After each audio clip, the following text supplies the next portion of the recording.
अस्सलाम वालेकुम प्यारे नाज़रीन किराम। तो अगर आप भी अपना ड्राइविंग लाइसेंस बनवाने जा रहे हैं तो ये वीडियो आपके लिए है।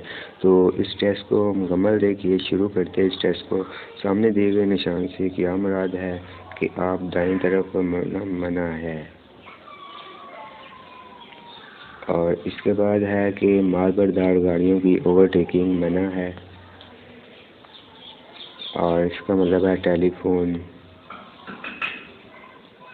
और इसका मतलब है जानवरों से खींची जाने वाली गाड़ियों का दाखिला ममनू है। ये है बॉक्स चौक, और इस निशान से मुराद है मवेशियों के गुजरने की जगह, और इसका मतलब है मोटरसाइकिलों का दाखिला ममनू है। और ये है आगे दोहरी सड़क ख़त्म है, और इसका मतलब है गेट वाला रेलवे फाटक।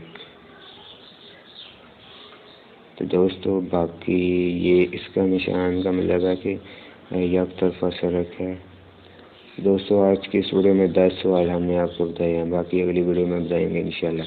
चैनल को पहले सब्सक्राइब ताकि आपको हर नई वीडियो का नोटिफिकेशन मिलता रहे।